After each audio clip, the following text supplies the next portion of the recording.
Olá pessoas, eu sou o Daniel. Na maioria das vezes os filmes que a gente acha muito bom têm uma ideia muito boa e são muito bem realizadas.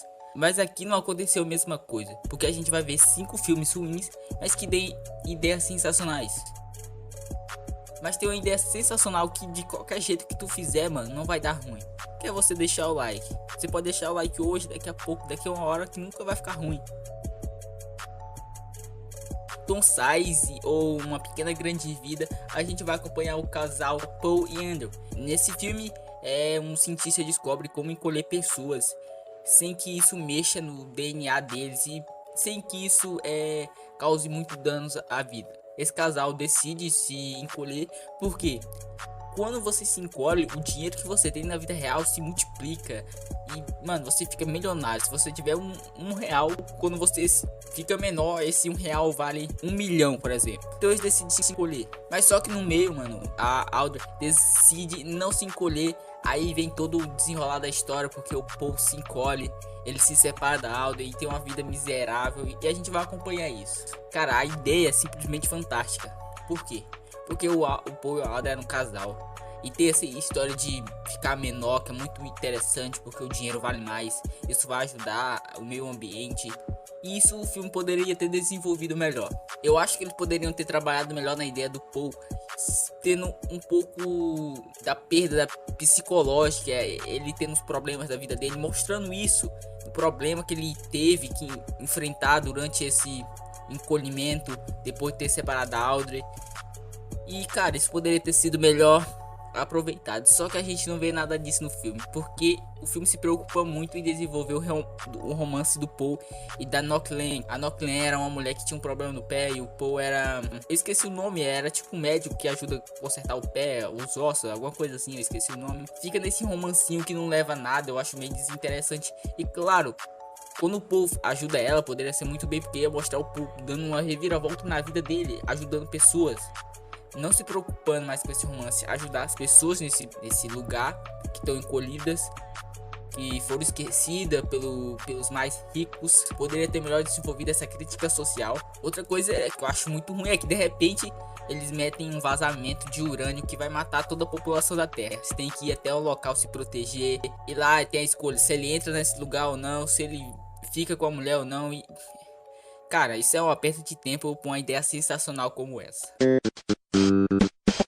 Depois da Terra é um filme ali que tinha o Will Smith e o filho dele, o Shade. Ali a gente vai conhecer o Sype, que era um capitão, que era conhecido por ser um fantasma. Um fantasma é um cara que consegue lutar contra as Ursas, o grande vilão desse filme. Era tipo o exército dos alienígenas. De repente o Sype e o Kitai, que é o filho dele, o protagonista do filme, tem que ir em uma viagem e deixar uma ursa para ser estudado. Mas só que essa nave acaba caindo. Eles perdem a comunicação com o planeta deles e eles acabam caindo na Terra e precisam chegar até um local onde está uma parte da nave para poder pegar um comunicador para assim conseguir se salvar. Então a gente vai acompanhar o Kitai nessa busca até esse comunicador, tendo que lutar com os animais da Terra. Eles caíram na Terra, que aqui tá aí completamente, é uma terra totalmente diferente do que a gente conhece, animais completamente selvagens, querendo matar mesmo. E cara, a gente vai acompanhar o que tá aí fugindo desses animais e tentando fugir da Ursa também. Como eu já te expliquei, a Ursa era tipo o vilãozão desse filme. A ideia é completamente excelente, porque foge um pouco da mesmice, já que não é comum a gente ter um filme onde a Terra é retratado como um lugar desconhecido. A Ursa é um personagem muito interessante porque é um alienígena cego que consegue farejar o medo. Ou seja, tu pode ser até um cara frio, mas tu vai soltar medo dentro de tu. Não tem como tu conter uma emoção. Não tem como tu não ter uma emoção de medo. Então é um vilão completamente... cara, é um vilão muito bom, muito interessante. Só que o filme acaba se perdendo muito, porque o Will Smith, ele ficou muito perdido no filme, porque ele poderia ter... o diretor poderia ter melhor usado esse personagem. Ele fica parado lá na dele, claro que ele tá com a perna quebrada, mas ele poderia aparecer mais no filme, ser mais bem utilizado para desenvolver a trama do Kitai, para poder dar melhor motivações para o personagem que tá. Poderia ele ter sido melhor usado. E também deveriam ter melhor explorado essa relação de pai e filho e não ficado apenas na aventura, na ação. Porque o começo ali até que é bem bacana, aquela cena do jantar em que eles têm uma briga, é muito bacana. A atuação do Jade Smith é horrorosa, cara. Eu vi uma notícia que disse que o Will Smith durante esse filme tentou explicar um pouco de atuação pro filho dele, tentou ensinar um pouco, só que eu acho que não adiantou muito bem não.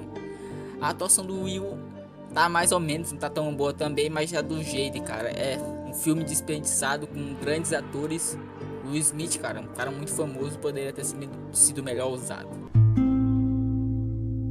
Outro filme do Will Smith é o Hancock.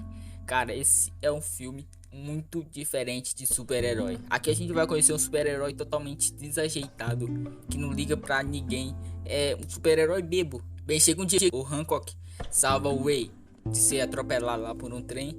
E o Way decide ajudar o Hancock a se tornar um super-herói mais bem visto diante da sociedade. Só que aí vai entrar a Mary, que é a esposa do Way, que vai ter esse lance amoroso com o Hancock e tudo mais. E a gente vai ver isso aí, eles lutando, que no final a Mary é também uma super heroína e tudo mais.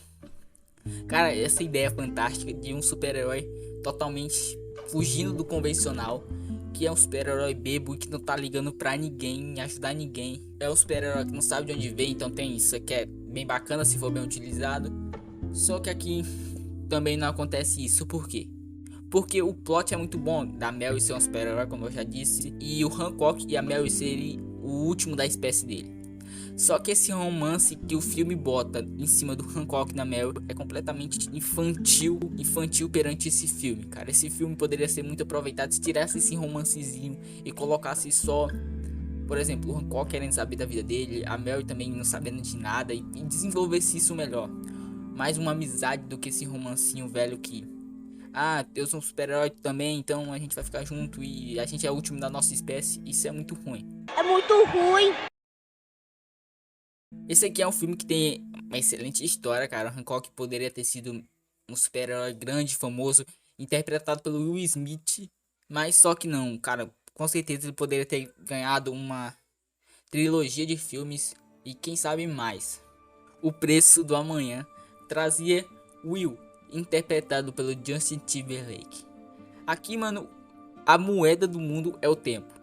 Ou seja, você trabalha para receber tempo. Ou seja, quem tiver bastante tempo vive para sempre, tecnicamente, é imortal. As pessoas também começam a parar de envelhecer aos 25 anos. Ou seja, eles chegam aos 25 anos e se tiver bastante tempo de vida ainda, eles conseguem viver para sempre com a mesma aparência. Aqui a gente vai conhecer o personagem do Justin Timberlake, o Will, que ele é um cara que é muito pobre. Ele tem a mãe dele que também é muito pobre, eles estão quase sem tempo, que é o dinheiro daqui. Ele trabalha diariamente. Ele está cansado de ver nessa sociedade onde os ricos, os que têm mais tempo, são tecnicamente imortais e que não ligam pra ninguém aí.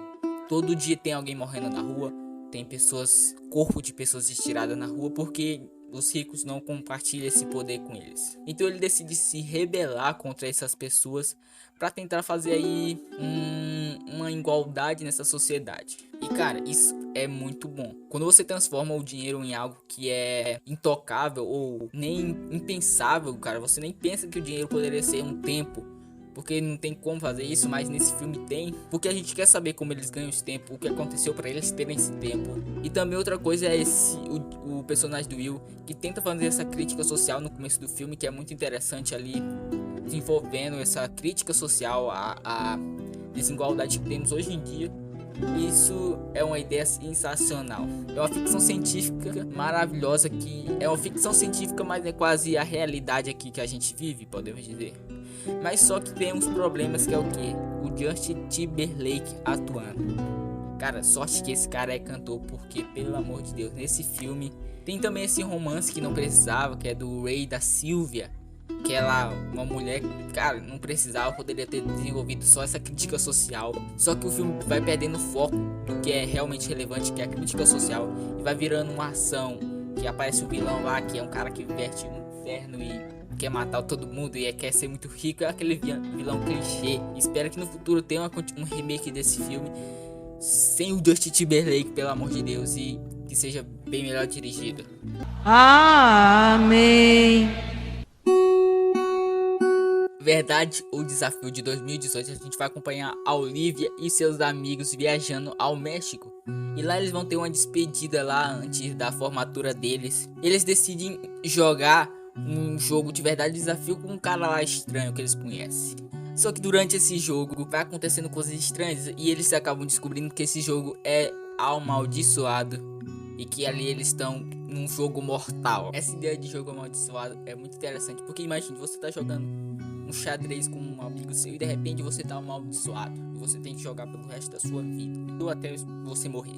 Isso poderia ter sido melhor usado se tivéssemos um bom diretor, um bom roteirista que pudesse fazer melhores conversações. Mas a gente não tem nada disso, então a gente vai ter o que? Personagens desinteressantes. Cara, a gente só interessa em ver como é que eles vão morrer e pronto. O roteiro também é sem aquela criatividade e vai toda hora usar de clichês. Ou seja, na hora que eles poderiam melhor usar a criatividade deles para construir uma boa cena, eles vão lá e usam clichês sem relevância que não vai causar espanto ou medo ou qualquer emoção na gente. E vai deixar o filme por assim mesmo. Parece que eles queriam entregar o mais rápido possível. Mas, cara, que tem uma premissa interessante, tem. Se eles tivessem melhor desenvolvido essa história, melhor construído os personagens, melhor construído o filme todo, teria sido um filmaço, sem dúvida. Bem, mas foi isso. Espero que vocês tenham gostado. Deixa o like aí. Se inscreva para mais vídeos como esse. Comenta aí outro filme que você lembra. É isso. Falou aí.